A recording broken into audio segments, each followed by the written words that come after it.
ladies, how are you? Ladies and a few gentlemen, right? We're gonna pretend they're not here. Welcome to our Flipping 101. This is one of our flips that we have currently working on. As you could tell, it's a shell. So it's gonna be really beautiful to see this progress. We're gonna invite you guys over when it's done so you could see the before and after. Today, what you're gonna expect is we're gonna go over an overview of how do we find the property, what problems came about, what is our budget, unexpected budget, and we have a special guest as well, Diannette. We work with her, we collaborate with her, and it's been beautiful to see that because there's also that touch of what's in right now. There's also people that have been we've been flipping for a while, and it always changes. Every year actually is changing. What's important for buyers and sellers. So we're excited to have you guys here. It's gonna be a very, you guys could ask questions. Don't be shy. Is anybody here shy? No. The wrong person. But I want you guys to feel comfortable because I want you to learn the process. Learn the process. It's our first one. We're gonna do this again every 2 months. Okay, so we're gonna do different topics. So today, but ask questions. We're gonna do, actually, we have a QR code. Where's the QR code? Jay? We have them spread. Got it. So the QR code, if you guys could take a picture of it, it's to know more of our future workshops. So we'll stay connected there. We'll ask you for your email address. So that's how we're gonna stay connected, okay? So with that said, why are we here today? Why did you guys come here today? To learn. To learn. To learn what? To flip. Please don't tell me that you came to learn how to cook, because this is the wrong host. What about flipping interests you? What's your interest in flipping? How to find him. How to find them. How to pay for them. How to pay for them. What it costs to remodel and how much it's going to cost. The cost of it. How to find them. The cost. Opportunity for new design, makeover. Makeover opportunity. The process. The process. What it takes. Anybody else? The numbers to see how much would be the right number to have profit. Nice. How to vet out your construction workers, electricians. How to what? How to vet them out. That's huge. Make sure they're trustworthy. That is huge. Do you guys know how huge that is? Yes. That could kill your house. And it could prolong and cost you a lot of money. Yeah. So as a female, I just want to give you guys my testimony. We started flipping many years ago. What is it? 12 years ago. I have a special guest here too. When we started with our own flipping business, we started going to the auctions. I was pregnant with my daughter, my first baby. And I was really involved with my husband. We were starting our businesses. And I was really involved. Then we have other businesses, what have you. And then he's actually the one that takes over the flipping recently.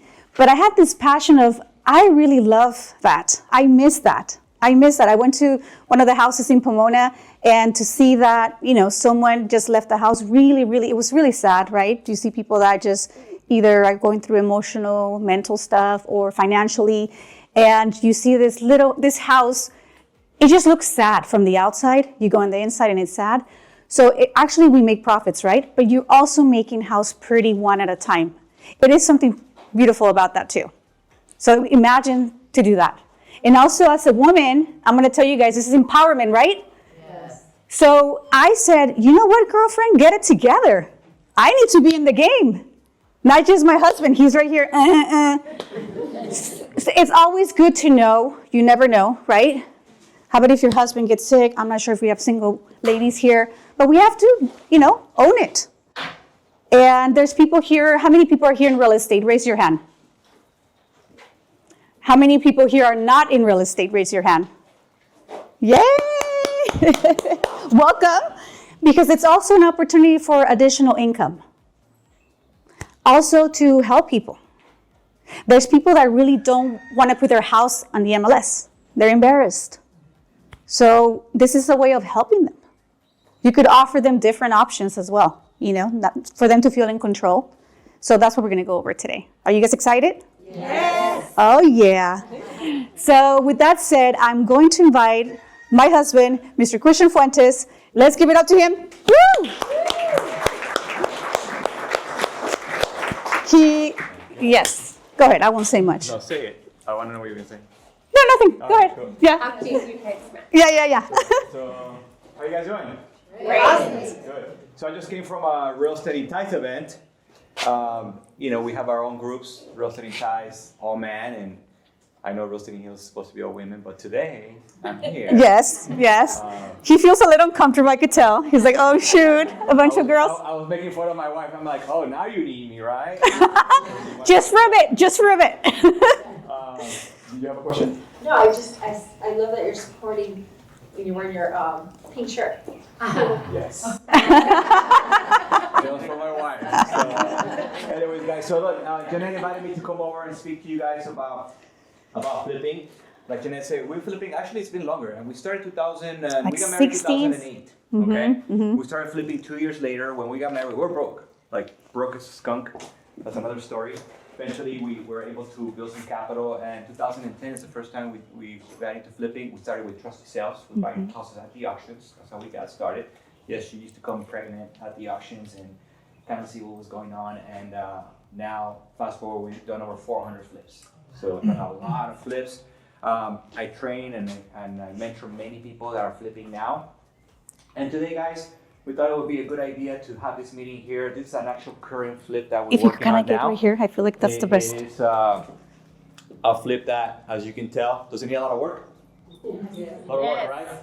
But I want to share the numbers with you guys because as people were saying, well, what do you want to know about flipping? I heard, how to find them, right? We'll talk a little bit about that, but I heard a lot about the numbers and the financing and maybe the hard money, right? Because a lot of these properties have to be about hard money, okay? And the rehab and design, I'm actually really excited because Diannette's going to be speaking about that.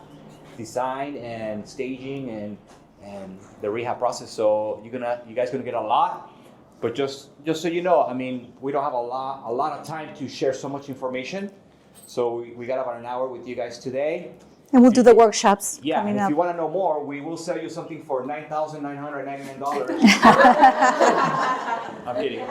No, we're gonna have more workshops. We're gonna share more with you guys because at the end of the day, we can all help each other and grow together and do some business together. So, with that, guys, let me explain to you about this flip, and I'm gonna use the board because I want to give you some real numbers. Okay, this is real stuff. Currently, we closed this year Actually, I'll already sit 4 here. flips, and we have another 4 going on right now. The goal is to do 20 to 24 transactions this year, and I'll give you some real numbers. Now, I want to start with this. What's the difference between flipping, wholesaling, and wholesaling? Who knows? The pink lady. Well, wholesaling is when you just, when you get the deal, but you're not gonna rehab it, you're just gonna assign it to somebody else. Yes. And wholesaling, basically you just hold it for a little bit too. Yes. And obviously, flipping is the whole process. Doing the whole thing, right? Okay. She's on my team, so she knows already. But let me explain that to you guys. So flipping a house means basically buying something and flipping it, which means fixing it up, right? Fixing everything about the house. You put it on the market. The goal is to make some profit. You want to make some money through the process. When you wholesale a property, it means that I basically I lock in a contract, and then I wholesale the deal to somebody else to flip it. Okay? I can make a quick 10, 20, 30. I just wholesale that deal in LA. I bought it for $241,000 and I wholesaled it for $300,000. I made $49,000 with not doing anything in less than a week. Now, if you're asking me, well, why would you flip a house and not wholesale a house and whatever? It just depends on the time frame of how long it's gonna take for me to flip a property, right? Remember, flipping a house, there's a lot of things you gotta know. Do I suggest or advise any of you guys to get into flipping if you never had experience in flipping? No, because it's hard. Hard, you gotta know the numbers, you gotta know what you're getting into, right? Could you learn and could you study the process and learn the systems and all that? Yes, you can. And the way you do that is by teaming up with the right people and getting some mentors or paying for some education, right? Wholesaling means that I buy a house and I just put it right back on the market without doing anything to it. And sometimes I can make a quick, $20,000, $30,000, $40,000, $50,000 just for throwing the house right back on the market without doing any work, right? So it just depends. Really depends on how much headaches I want and the return on my money. okay? So I'm gonna share with you guys numbers on this property so that you understand what the outcome is for this home. Now, there's 6 numbers that I want you to understand. Number 1, these are key numbers that you always need to know, and I wanna remind you this.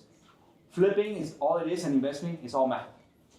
That's all it is, guys. It's all math. It's about your return on your investment, your ROI, okay? If you spend $100,000 and you make $10,000 back, is that a good return? No. It's 10%, right? In 1 year. You guys want to take that? 10% return in a year. Chris, will you do that? Wait, what did you say? I said if that money was in the bank, you wouldn't have made 10%. Right? It's not bad.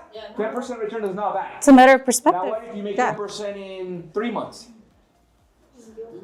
Yeah. That's freaking great, dude. That's in 3 months, 10%. That means you're making 40% return. Anybody want to make 40% return on your money? Yeah. Give me a hell yeah. Hell yeah! That's good money. So you gotta know your numbers, okay? So typically, my goal on flipping, and I'll break the numbers down on this one, but I want to make roughly somewhere between 30 to 40% return on my money in about 4 months. Okay? Now, first number to look at. Number 1 is purchase price. Very important. So remember this. This is when the money is made, when I buy the house. Based on that purchase price, I know, okay, I'm going to make so much money, right? Typically, the purchase price is based on the ARV. Let me write down purchase price.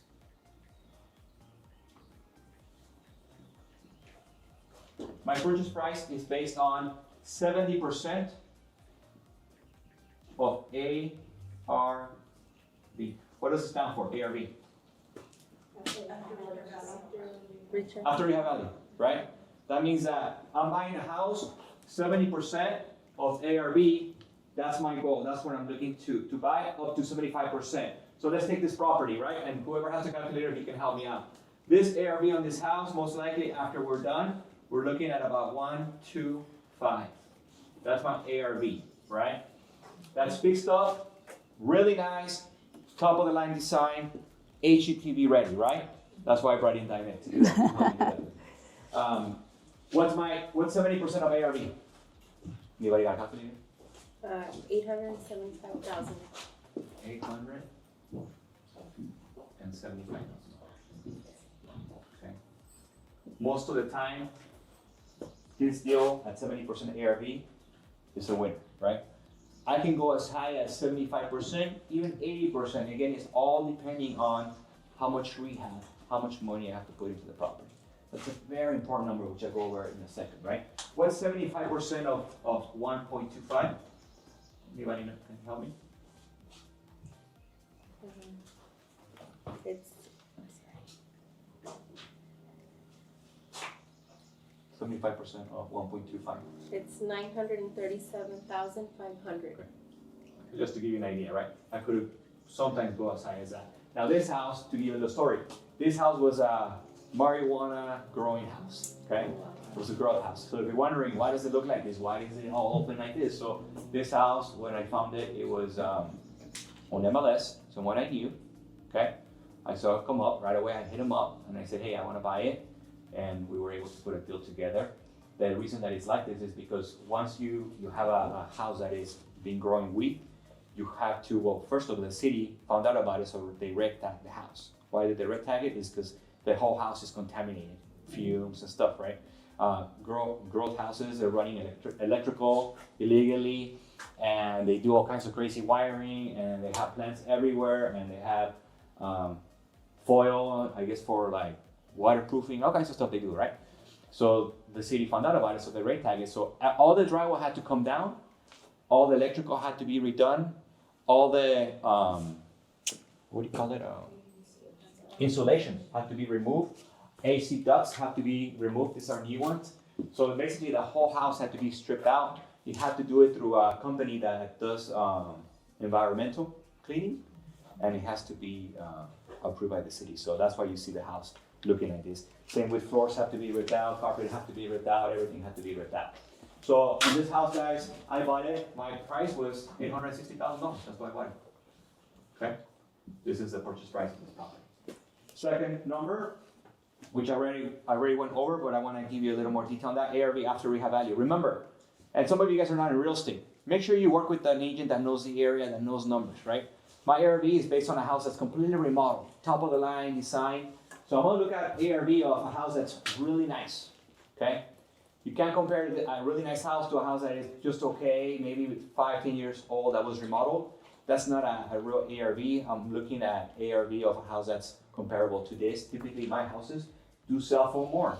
That's why I spend more money. That's why I bring people like Diannette to make sure that I give it a very good quality. She'll talk about that because I want to make more money. I want my houses to sell at the highest price possible. 3, purchase cost. Remember, when you buy a house, there's cost, right? Purchase cost. So when I say that the 2 was, make sure you get the right ARV incomes. 3 is purchase cost. When I buy a house for $860, I want to remind you, I got escrow fees, title fees. Good thing I own an escrow company, so I save some money there. But there's escrow fees, there's title fees, there's some expenses there, and there's harmony cost, right? That I do have to pay. Typically, and that's going to be number 4. Before I go to the harmony cost, I'm going to put this here as well, okay?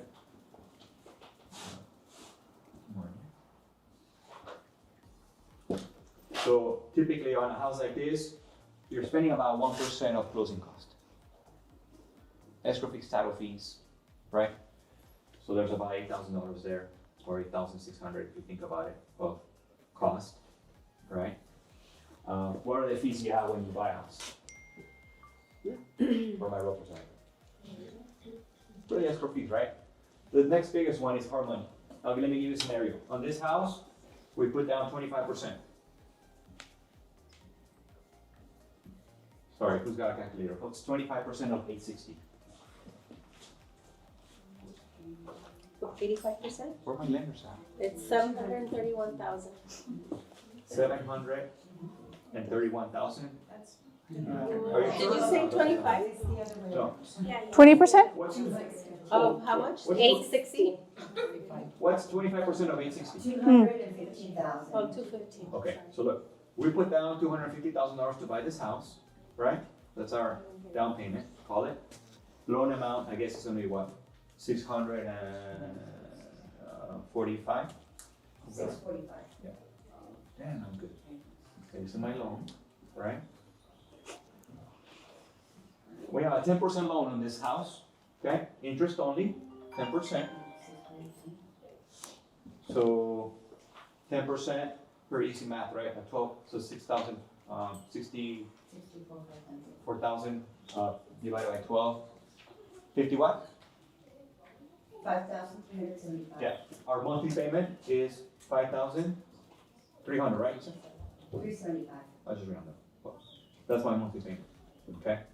I want to give you some real numbers. Points. What do hard money lenders charge on points?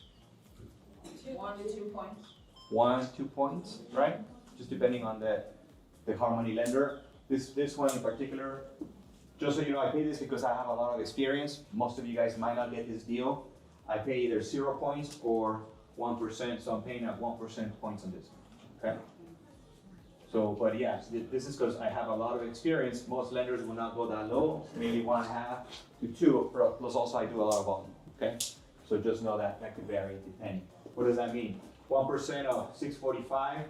So some of my purchase costs, know that it was 1% of the loan amount. So I paid about, what I add to here, this plus this, 6,450. This is my point from the car money, right? So give me some real numbers. Okay. Rehab cost.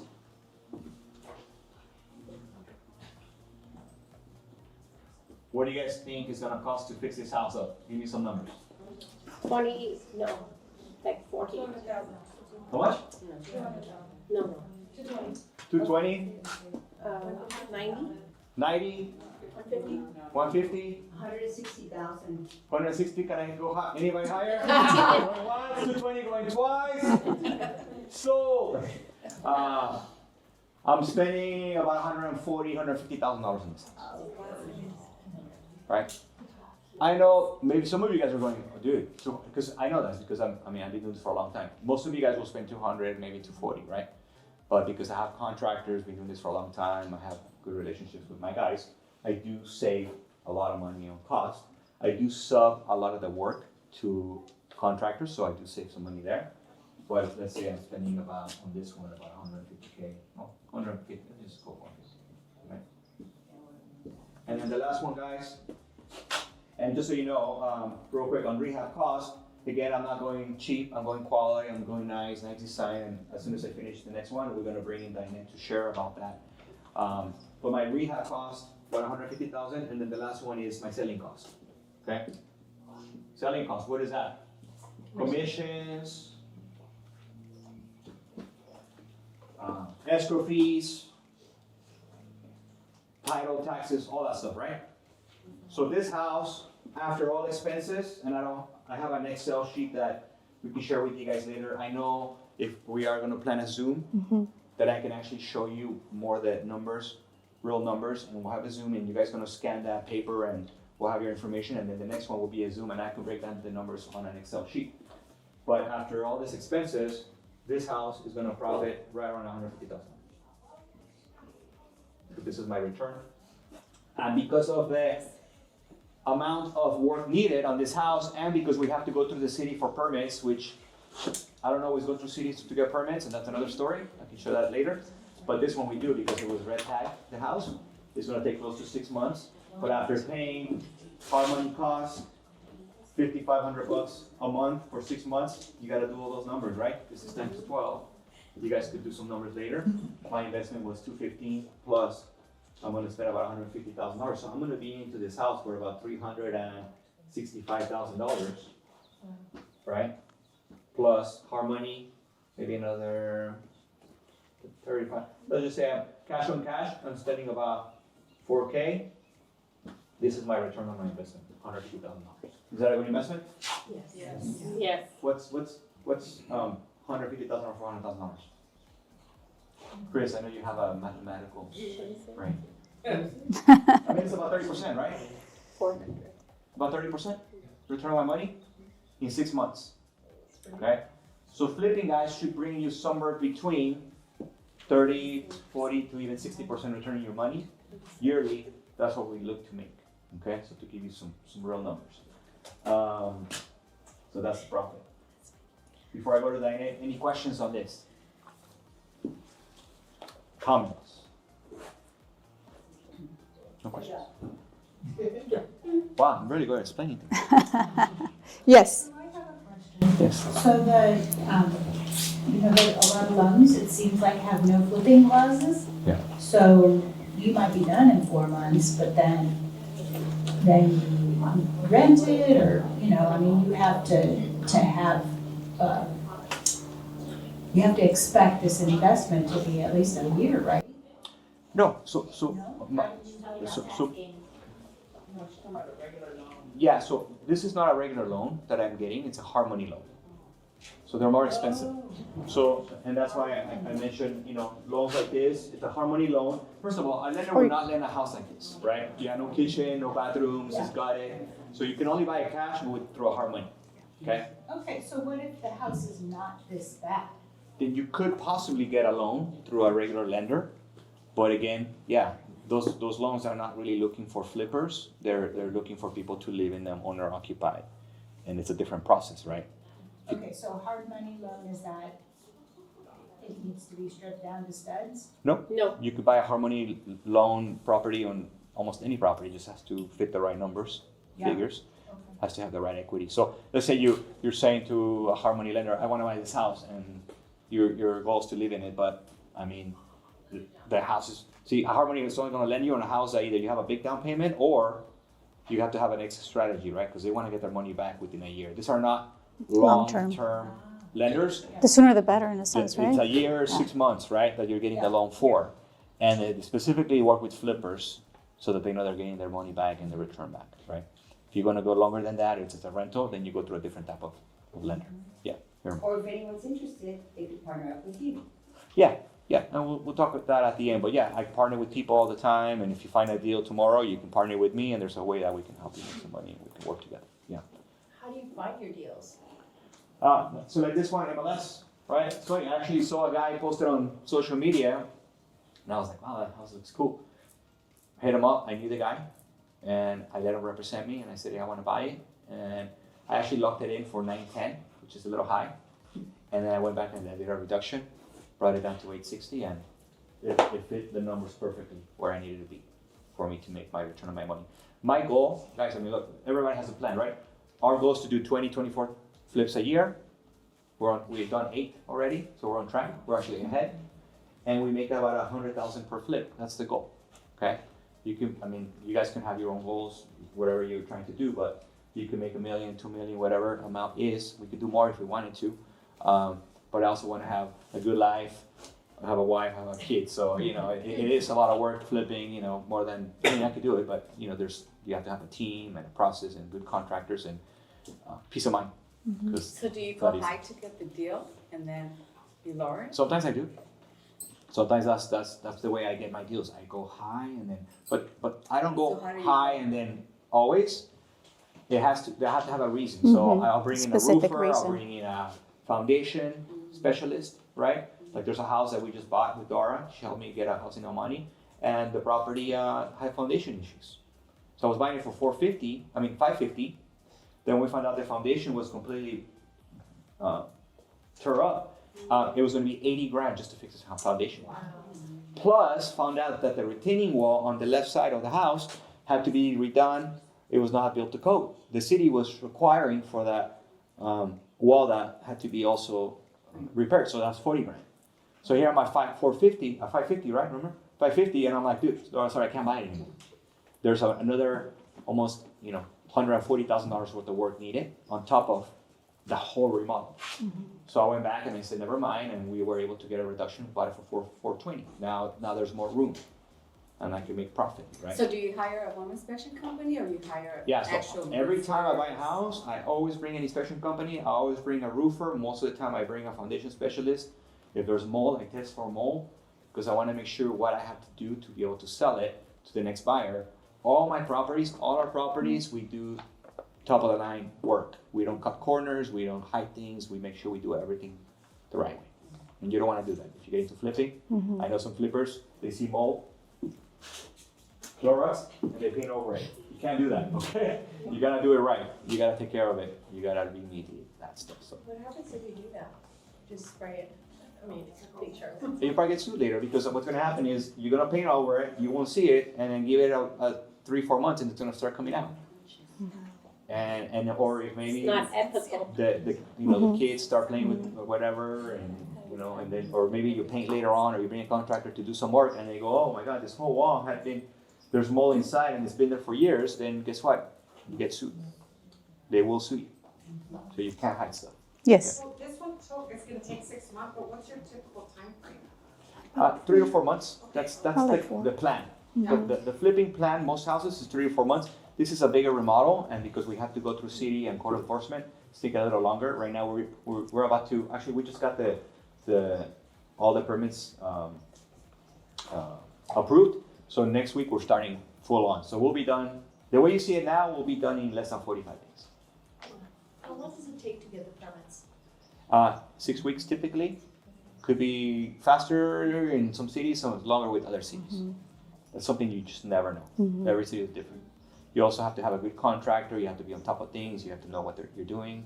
So if you get a lazy contractor, they don't know what they're doing, they're submitting the wrong things and just kind of delays, then you're gonna spend longer time. I got a $5,300 payment. Every day's costing. So the quicker I can go, the better, right? Yes. How do you deal with illegal additions to the square footage of the home? Good question. So it just depends. So in some cities, if there's an illegal addition that maybe like if the house has been red tagged, you have to rip it out. You can't have it, right? And if it's in a city is not, let's say the city doesn't know about it, there's an illegal addition, but it looks good, decent, I leave it. I have a house right now for sale in El Monte. They added the patio, they enclosed it, and they they added a patio, right? Not permitted as square footage. I did not do this house with permits through the city. Sometimes I don't go that way, and it's okay. As long as I disclose it, you can do that. So the new buyer is going to know about it. And it's an extra like 300 square feet. It's an addition to the family room, and I left it. And it looks nice, professionally. It's all sealed correctly and everything. So you could leave illegal additions or non-permitted additions. As long as the city doesn't know, you're okay. If they know about it, you got to rip it up. And they wouldn't know about it unless. No, but I'm disclosing that to the buyer too. So I'm not hiding it from the buyer. Maybe later on they decide to, add on to the house. They might just say, well, that was there already. The city at that point might make them permitted or something, but I'm just disclosing this is not permitted. Buyer beware, and if they're willing to buy it, that's okay. So, Christian, One more question, then I go to Diannette because I want to make sure she. Christian, when you do that, okay, you don't, you have 300 extra square footage. How do you price it? I price it as the real square footage because that's not really square footage that the appraisal is going to give value to. They might mention on the appraisal that there's a addition made, non-permitted, built code or on a workmanship manner, whatever they call it, and then maybe give a value, but it's not real square footage. You can price it as that. Okay. Sunny, you had a question. Yes. Yes. I heard you get this one from CMS, right? From where? CMS, you search CMS. MLS. Yeah, MLS. CMS, Yeah. California. Mhm. And what's the catch? You'll be able to persuade the listing agent to sell to you. Any? Well, I let them represent me. So I don't want to. I didn't write up my own offer. I just called the listing agent and I knew him and I said, hey, I want to buy it. He knew who I was. He also wanted an experienced investor that knew about this kind of remodels because some investors might say, I'll buy it, and then find out that there's more work that you're aware of because the house was the way it was, right? So he trusted that I have experience. He represented me, and I'm a nice guy, and I'm a good salesperson. Okay. So he gave me the deal. Yeah. What advice would you give how to find properties when you're starting out? I would say talk to people. Sometimes most of my deals right now I'm just talking to people like real estate agents, Neighbors. past clients. There's times that when I buy a house, I'll meet some neighbors and I would say, hey, if you're looking to sell, I'll buy. I bought a couple that way. The neighbors just said, hey, my house needs work. You want to buy it? Great. Like Marcela was doing an open house the other day, and somebody came and said, hey, my neighbor wants to sell their house, and it's beat up, and it's a ton of work. So she's already trying to see if we get that deal. So just keep looking around, talk to people. If you're in real estate, you can look at MLS. It is hard to get stuff through MLS. Door knock. It's great. You see an ugly house? Door knock it, leave a note, not a card. Just leave a note, hi, I'm interested in buying your house. But don't tell them their house is ugly, okay? Just be like, hey, I'm looking to buy a house in your area. Are you thinking of selling? And just leave a note, no card, just like a nice note with the cell phone number. You'd be surprised, they actually do call you back.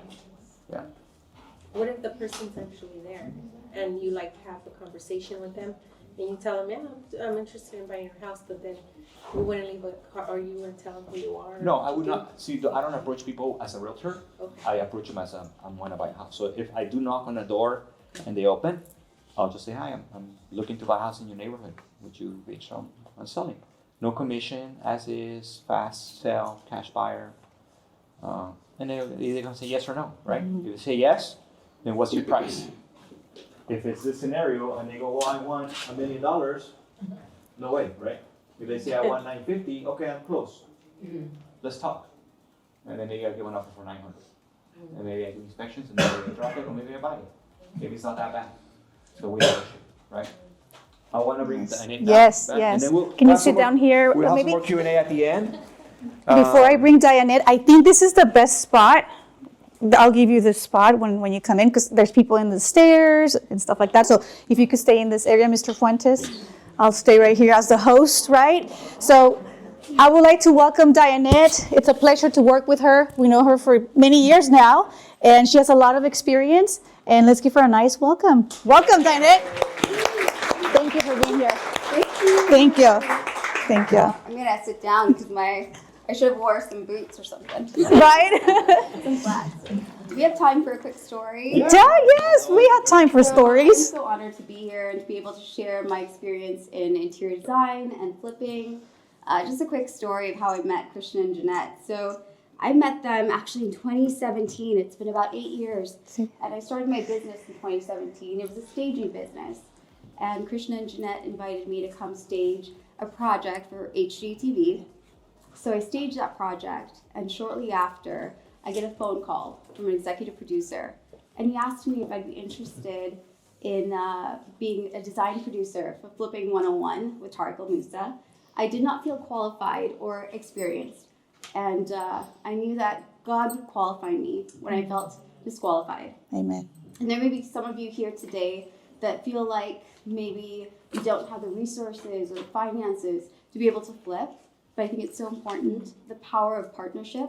You have Christian and Jeannette that have a proven track record of success in flipping. You're knowledgeable, you're experienced. So I think it's so important to partner with people that know what they're doing, and that'll help you in your growth and success as well. So, Oh, that's so you. beautiful. Thank Thank you you. so much. Thank you. Thank you. So happy for you. Yes, yes. So when I design a home, I'm designing a home that's not only beautiful, although that's the end goal, right? We all want to create a beautiful home for our buyers. But it's not just about creating a beautiful home. It's about creating a space that is functional, that's practical, that's livable. You want something that when someone walks into your home, you want them to feel like this is home, like it's home sweet home. And you want them to feel comforted, you want them to feel peace. There's a feeling that you get. And it's not just about how it looks, right? So that's one of the main points that I wanted to make. It's a feeling as well as the visual. It's beautiful. And functional, like and you functional, said. Yes. Exactly. So how do we make a functional home? It has to have a great layout. It has to be practical. It has to make sense. When you have furniture in the home, it has to flow. You need to have pathways and entryways that are accessible. You don't want to be jumping over a sofa to get over to the next room. And I believe you can create a functional home even if it's a small space, right? Christian, what was the smallest home that you've ever had to flip? Oh my God. Well, we just did one in Riverside. It was 700 square feet. Wow, that's pretty small. That's like this right now. Yeah, like 700 wow. square feet, 2 bedroom, 1 bath, tiny bedrooms. Right. But we did open, and talk about functional. We opened the wall from the kitchen to the living room. So now it was a big open space. Yeah. Right? And sometimes that's what we do. Me and Diannette, we go, okay, what would be the best thing to do in these houses? And that's really what I do. Like when I go to a house, I look at it as, okay, if I was buying this house, what would I do? Right. And if it costs a little bit more money, it's fine to open up a wall or something, but because I know that that's what the next buyer is going to do, and I want to get top market value. So exactly. That's huge. Yeah, exactly. So one of the ways that I'm able to see the function and flow of a home and how to determine where to maybe take down a wall or create a larger pathway or entryway to the home, I create floor plans. And floor plans are easy to do. It's not that hard. Has anyone created a floor plan here before? I see some hands. So floor plans, they seem intimidating, but it is the best tool to be able to see the overall look of the home, the overall layout of the home. And if you want to create, extend a bedroom or extend a bathroom, you're going to be able to see it a little bit more clear than just looking at it from room to room while you do a walkthrough. You're not able to see the overall picture. So I love creating floor plans. A tool that I use that'll be helpful to you is Morpholio. And when I was working on Flipping 101, I had to create floor plans for every single house. And I had to create the floor plans before we went in there and actually gutted the home. So there are homes that were hoarder homes and everything is still in the house. I've had to do floor plans for houses with like bunny carcasses, like bones. So I've worked with all sorts of flips, the good, bad, and the ugly. And creating floor plans will really help you in the long run. And it'll help your contractor, your subcontractors as well. So that's a tool I definitely recommend for everyone to do when you purchase a home, is to create those floor plans. And the next thing I would like to recommend is creating mood boards. I have one here today. I feel like I'm doing a crash course on design. I have one here today, and when we started looking at the house with Christian, we started coming up with the concept of how to create the palette, the color palette, the textures, the metals that we want to use, the cabinetry. We wanted to come up with a plan for the home and give it a cohesive look. That will make it feel more custom. It'll feel like you're making it for a specific buyer, right? We don't have a buyer when we're creating the home, when we're designing the home. So how do we create a home that's marketable to the masses? Because that's what we're trying to do. We don't want anyone to fall through the cracks because the design was off-putting, right? So we don't want to introduce too many patterns or too many bold choices. We can introduce bold materials, but we have to be very careful with how we do it. So you'll see it's a very light, bright color palette. We have a cabinetry. We have a mix of metals. I believe that we shouldn't just use brass in a home, and that might be controversial because some people do all brass in a home. I like to mix metals, brass and black metals, make it feel more warmer. Up to you. Yeah, and then in the kitchen, we weren't able to change the layout, right? We had to keep the same layout where there's one wall where you're standing, Bernard. That one wall is holding all the electrical and plumbing for the kitchen, or most of it. So we couldn't tear down that wall. Otherwise, we probably would have, right, to make it a more open concept. And even we went back and forth. We opened this up to this area, right? Right. And then we decided not to because there's not a lot of cabinets. Right. Space. So instead, there's going to be a nice bar here. Exactly. Make sure there's a really nice coffee bar there. And that's another good point because functionality, we need to have storage in a home. People are looking for storage, whether it's bathrooms, kitchens, maximize your space, optimize your space. So creating storage is a good point. Just keeping it, we're creating a beverage bar. We're giving some features. We're adding some new features. We're adding a beautiful pantry, which wasn't there before. So we can't do a walk-in pantry, but we're doing a pantry cabinet. And just making it feel open. So light colored backsplashes, still interesting. And that's what's selling now. Yes. Because the thing about design, it keeps changing fast. Right. The stuff that I was doing 2 years ago, now you look at it, it's like, oh my God, I can't believe I was choosing those colors, right? Exactly. And now it's like totally different. It was gray before. Do you remember the gray? It was grays for a while. Every Yeah. house was freaking Did anyone like the grays? Gray walls, Some people did. Gray floors, gray everything. And even people now are still doing grays. And I'm like, bro, you're like freaking from like 3 years ago, dude. Yeah, we have to evolve, like what Jeannette said. Yeah. What are the new things now? Wood tones, right? Yeah, Earth tones. exactly. Wood. For a while, like it was very like bold backsplashes. Remember? Yes, patterns. Yes, lots of And now it's, patterns. like, Ceramic. nice and clean and white. Yeah. So. And you could still introduce those bold patterns, but you have to do it in a way that it's going to flow with the rest of the house. So creating mood boards for every single room in the house, it'll help you get a better visual of the space, as well as when you end up, going to the vendors to go shopping for materials, you'll have an idea of the concept. And instead of looking at thousands and thousands of products out there for tile, flooring, you're able to look at your mood board and see how to start planning it out and, go with the color choices that you have here. Yeah. And share a couple of things really quick. Yeah. And like 2 things are happening in this room.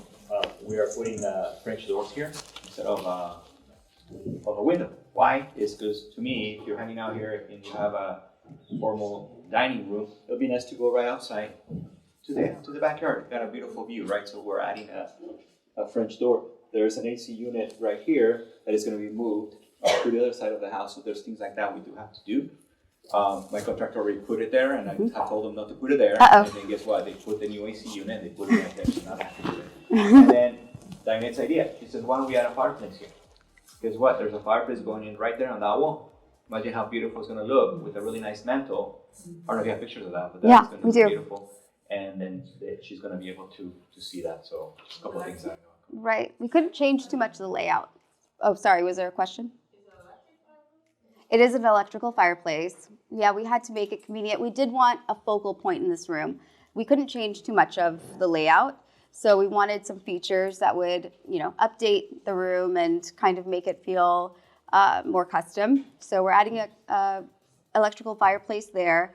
And on this wall here, I don't know if we're still doing it, we are on the large wall. We're doing an art light, and that's going to be a focal wall as well with a beautiful piece of art and a narrow credenza to be underneath it. And just make it feel more custom by adding those little touches. It'll make your home feel more elevated, and you can get more bang for your buck, right? Yeah. Like see that entry, you see that wall right there that's coming down. We're gonna do a banister that's gonna be nicer and like metal. That will match the stairs. The wood stair banister is gonna be removed, and we're gonna do a nice what's it, black? Chandelier? Yeah. No. Oh wait. The banister for the. Oh yes. The stairs, right? Yeah, wrought iron. Yep. Wrought iron. So like things like that are gonna make the house look modern, but today's time, so look really nice. Yeah, and lighting is really important. We added can lights everywhere. It didn't have that before, right, Christian? So we added can lights. Lighting is crucial. It's just like jewelry. So adding chandeliers and good lighting in a home, it makes it feel more cozy and, right? Yeah, so we're adding can lights all throughout the house. It's not cheap, right? Yeah. You got to electrical, but the good thing is everything is opened up already, so we're doing that. Right. We're changing the bathroom a little bit in the master. Right. So there's multiple things that we're doing, again, to make sure that the house looks really good. Yep. So again, just looking at the overall picture and making sure that everything feels cohesive, that you're bringing in a good color palette, textures, nothing too bold, because we're trying to design a home for the most critical buyer, right? The most pickiest buyer. We're not designing, because as women, we like to design our own homes, and we help our friends with their homes, but this is different. We're designing it for someone that we have never met before. So how do you design a space for that kind of person? You have to make it appealing to as many people as possible. So having a nice color scheme, that really helps. Having great materials that, it's not too strong, it's not too bold, but you're still making it feel custom. I think there's a balance we need to have, right? Yeah. What are the colors that are popular right now? So right now it's those warm earth tones, but you are going to be seeing more bold colors, maybe in the bedrooms or the bathrooms. I love using wallpaper, and wallpaper is really trendy. It's been trendy for the last... Like an accent? Yes, exactly. Not all over the house, but in certain areas. If it's going to be in a bathroom or a bedroom, I would say go for it. If it's in a living room, you have to be a little bit more careful. But if you're using it in those kind of cozy spaces, I think people are looking for that custom feel. Yeah. Yes, Sana. What's the least priority for as a designer or Christian you would suggest Christian to do? What's the what? What was? The least priority. Oh, the least priority. If you do, you spend money there, but better not. Okay, yeah, that's a good question. My 3 favorite things to spend my money on, because you can't splurge on everything. Like, I know you want to splurge on every single thing in the house to make it feel, high end. But my 3 favorite things would be flooring. Like, you need to have good flooring. I feel like when you walk into a home, that's one of the first things you see is flooring. And so flooring, fixtures, like your plumbing fixtures, I like to have a little bit more of a high end fixture. I feel like those are really important. Those are things you see every day, use every day. So definitely flooring, fixtures, and paint. Yeah, paint is also, cabinetry. I want to have good cabinetry. I don't want the cheap stuff, because that's something that we use it every day. You see it every day. It takes up the most amount of space in your kitchen and your bathrooms. So those are my favorite things. I don't know if you guys have. I mean, for me, of course, floors are important, right? Yeah. Very important, because that could completely change the house, yeah. Right? And then, like, for instance, this house, I could do really nice. It's going to be a wood laminate throughout. I think there's pictures there of the floor we can use. Yep. And I have a choice: do I put carpet on the stairs, or do I continue to throw all the way up to the hallway? Most people would be cheap and just put carpet on the stairs and carpet in the hallway. But guess what? I mean, it's a big difference. I love to see stairs with wood, especially when I'm going to do a beautiful banister all the way up. That's modern.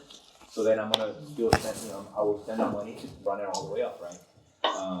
Baseboards, you gotta do some nice baseboards, right? Sometimes people want to use the old baseboards and say, okay, I'll save some money, but now you're like Mickey Mouse in the house. So I think, for me, I definitely flooring and paint are number one. Countertops. Yes. Yeah. Kitchen. Definitely. If you're gonna rip out a countertop to keep the old cabinets, well, might as well just rip the cabinets out and put new cabinets. Yeah. Like, don't be cheap. Yeah. Because you might be like, well, I kept the cabinets from 1986 to save money, but I'm putting a new quartz top, right? You're Mickey Mouse in a kitchen that the next buyer is gonna be like, oh shit, dude, I don't have to put a brand new kitchen. And you might want to spend the money, and I guarantee you'll get your money back on that. So. Yeah. But what's the money you do not want to spend if you have a limit budget? Well, that's going to be the least. Landscaping. Every house is going to be different. Every house is going to, what am I buying it for? What am I going to sell it for? I have to make some decisions. And it also depends the area, the house. We just mentioned we sold a house that was 700 square feet. We're not going to do the same for that house and a house that is 3,000 square feet. Depends on the city as well, right? The type of buyer in that area. So I think at the end of the day, it's more about the end result and what you're expecting for your profit. Well, I'll tell you this, Sonny. Like, let's say I could buy a house and go cheap, right? Quick, and I've done that before. Like, I did one in Pomona. I bought it. Spread was small. I just did. Literally, I spent like $8,000. Paint, some carpet, and some fixtures. Yes. And I threw it right back on the market. Yeah. And I still made about $40,000. That's good. Right? But look at my investment. It was very low, and it was fast because I had the house ready on the market in 2 weeks. Wow. Okay, so I'm looking at my ROI based on my time and my investment. Now, if it's a bigger project, now I'm going to spend $40,000, $50,000, $60,000, and it's going to take me 4 months. Well, then I'm going to look at a higher spread, right, on those deals. So it's about my time and my money and. Mary, you had a question? Yeah, so as a flipper, have you guys ever encountered where you're, as a designer, you're halfway through a project and maybe you have somebody that's a potential buyer that comes in and is like, oh, I really love this house, I want to do that. You're talking about earth tones, this is kind of like what's kind of the trend going on right now. Right. Have you ever been in a situation where it's like, okay, we actually don't like this idea, and it throws you into a total curveball, and like, how does that fluctuate with the price point, like what you initially were selling home for? Have you guys been in that? Well, I tell you, because I go through this. Sometimes that's why I don't want to do open houses, because sometimes people come in and start talking crap about your house. And, oh no. Color and stuff. Remember the house in Chino Hills? Yeah. House in Chino Hills, the one across from Brick, right? Just to be different, I did a black countertop. Right. Oh yeah. Remember that one? Yeah. Black with white. Yeah. Yeah. Because I remember that one. Yeah. And I loved it. It came out. Jeannette hated it. Yes. Right? She was like, Yeah. why did you do that top? I'm like, dude, it looks badass, right? And then it was like, it looks good, right? Sorry, guys. And it looked really cool. Guess what? People were talking crap, right? I was one of them. Why would you do that? Why? But I went with my vision, right? Yes. All the way in. And then guess what? Some loved it. Loved it, and I ended up selling the house for like $50,000 over asking. And yeah, I remember. I had multiple offers. And maybe 50% of people didn't like it, but guess what? 50% of people loved it, and that's with anything. So I'm gonna build this house. I'm gonna design this house with what because Diannette sometimes brings ideas to me, and I go, I don't like that. Yeah. And I have my own decisions, and I say, no, let's go with this or whatever, and that's how we roll. Because at the end of the day, it's my investment, but. Right. But I already know some people are not gonna like it, some people are gonna love it, and I'm just looking for the people that love it. Right. And you have to go. Stick with it. You just go with stick it, with and you're like, we're doing this. Yes. Yeah. Now, if it's something really like that countertop, you have to see it was really nice. But if I'm gonna do something really because I see this with flippers, they do some really crazy stuff, and nobody likes it, and then you got like 80-90% of people don't like it, then that's a problem. Yeah. At least maybe get some advice from others. I think you were ahead of your time because everyone's doing black countertops now, and I think it was a staging that sold it because I staged it. Yeah, it's that house. I envision it being more cozy and more like a family. But you're right. Yeah. He was ahead of the game. Yeah, he really was. I wanted more homey, more for a family, and the house just looked more modern. Right. Like or a man or just modern couple, and I was thinking like a family. Yes, it had a mix. Yeah, When exactly. you It had, listed the staging, it's true. It just felt a little more. You add your final touch, and that's what made this. exactly. Female touch. But I think it's a good point. Staging is such a crucial part of the end look of the home, right? Because it does make a huge difference. I mean, that's why all the flipping shows, they show the transformation, but they show the stagers coming in and staging the property, and it like blows everyone away. Yeah, it wouldn't be the same if the staging wasn't in it. And I think it helps your buyers envision the space, and it also elevates the space. A good stager will be able to elevate a home, but if you have bad staging in a home, it'll take away from the design. So I think it's crucial to work with a stager that you're able to collaborate with.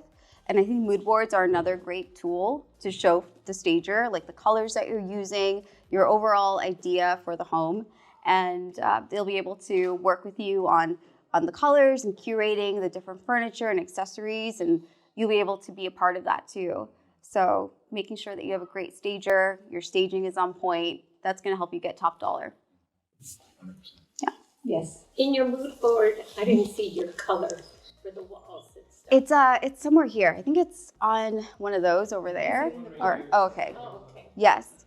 So it's a very neutral tone. We went with Like a light, almost grayish, brownish. we use whites. Ooh, beautiful. Yeah. Pass it around. Yeah. White. It's a white. Yeah. Thank you, Yeah. Marcy. So we did want to appeal to as many people as possible, and I know that we're gonna have artwork with the staging, right? We're gonna have artwork, so that's really gonna create some, beautiful focal points in the house as well as the fireplaces. We have 2 fireplaces in this house. That's gonna be a great focal point, and that's also gonna have tile and other beautiful, Mantle, really beautiful mantle. I think beautiful elements. We're doing a wood mantle on this one, right? Yes, This we is are. beautiful. Oh, thank you. Yeah. You guys can pass it around.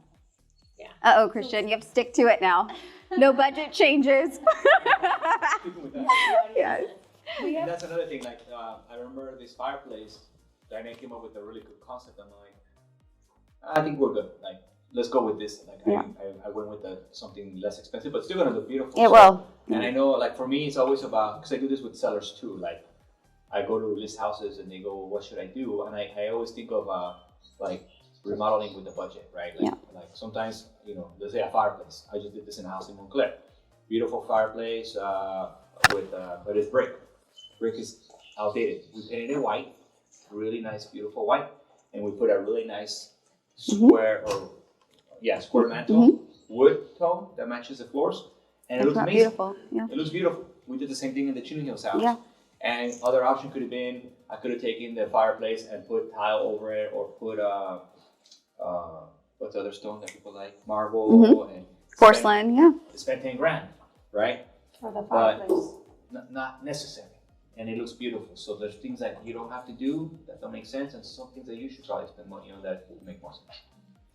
We have probably about 2 minutes. Any last minute questions from anyone? We're passing around. Diannette, you went through everything? Yeah, I went through everything. Yes. Any questions for Diane? Yes. Just, do you have a favorite cabinet manufacturer? So I like to get my cabinets custom made. And right now I'm working on a project in Encino, and every single cabinet is custom made. And that way you have more, you have a more voice, like more, you can have more say in how it's gonna come out. I know shaker cabinets are super popular. They've been popular for like 10 years. People are still using it, but there's different color tones that you can get, and it doesn't all have to be white or gray. We're doing wood now, right? Yeah, we're doing more of the oak and yep. And that's very trendy right now, and I feel like that's gonna be more timeless. Now, cabinets, for instance, so I have a couple contractors, like the house in Riverside, Chinese cabinets, right? White shaker, looks beautiful, quartz countertop, beautiful backsplash, came out great. That's Riverside, right? This house, we're not going that expensive. We're doing custom cabinets, but built by my contractor. He has his own cabinet company. They're done in LA, right? Yeah. A kitchen, you could easily spend, I think on this one, let's say I spend $15,000 on cabinets. Most people will be spending $30,000, $40,000 on cabinets. right? Different quality maybe, a little nicer, a little more, right? Bougie, whatever.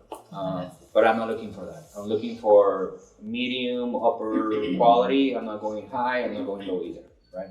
It also depends on the house. Question. So do you price the staging, is it based on the square footage of the home? How does that? So when I did staging, because now I'm a full service interior design business, but when I did staging, I'm going to give you an inside scoop. Christian doesn't know how I used to price out his properties. It used to be based off of square footage, yes, but also to me, I based it off of how much furniture is going to be able to, how much furniture do I use in this home? So I based off of that. And then the term as well, I think we always did 90 days. And if it went beyond 90 days, then, there's an extension fee. But I used to base it off of, yes, square footage, but also if it's going to be a different style, like if it's going to be mid-century or if it's going to be more farmhouse, and I have to, purchase pieces for the home, it's going to, up the cost a little bit more. So all of that plays a huge factor, and that's why it's important to find the right stager that's willing to collaborate with you, and you can show them the mood boards and your floor plans, and they'll have an idea if they have to make any purchases, and then they can give you a cost. But I think it's really important. I want to share this story. I want to take you more back because I met we actually met Diannette was at our school, kids' school, and I saw on social media that she was doing staging, but I didn't know where she was at with the staging. If she was like a seasoned stager or just started, but I just started. She had just started. I just started. And the funny thing is, you can share that. I guess at some point she was like, at some point I want to work with Christian, right? Because she knew who I was and stuff. Yeah. And then, long story short, I suddenly see her at school and I'm like, hey, I have a property to stage for you. And I just happened to get a listing for like $4 million, and it was like an 8,000 square foot house and in Chino Hills. And I'm like, I have a job for you, and maybe you can help me stage it. And she had never staged a house that big, and I just started, right? Yeah, so it's just a funny story. She's like, sure. So it's kind of embarrassing, but how I started was not how a lot of stagers start. And Christian was my third client, the third house I ever staged, period. And there was two people I wanted to work for. I had seen a Facebook post about a home that Christian was listing in Oak Tree Downs. And I told my husband, so he has proof, but I wanted to work with Christian Fuentes. And I wanted to work with Christian Fuentes, and I wanted to stage for Flip or Flop. I've staged 18 houses for Flip or Flop. Ooh, and nice. I worked with Christian Fuentes for my third staging ever. And that was such an honor and such a big deal, but there's power in your words. Mm-hmm. If you truly want to flip, don't discredit yourself. Mm-hmm. Don't discourage yourself. Like, you can do it. And just it might be overwhelming. It might be overwhelming, mm-hmm. but what I lacked in experience, I made up for it in my determination. Yes. Mm-hmm. So don't discredit yourself. You can do anything that you put your mind to, and work hard for it. That's awesome. Well, let's give her a nice, oh my God. That's beautiful. We're a call to action. So we are going to continue to do these meetings to help you guys learn more about the flipping business. How do you partner with us? So there's a couple of different ways, right? One, if you're in the real estate business, if you bring a transaction to us, you can represent us always in the front, right? Sometimes people tell me, hey, there's a deal here. I tell them, look, either you can represent me or you can let the listing agent represent us, right? Once you tie up the deal, then we do a co-listing partnership to sell the property. So we split 2%, right, on the listing side.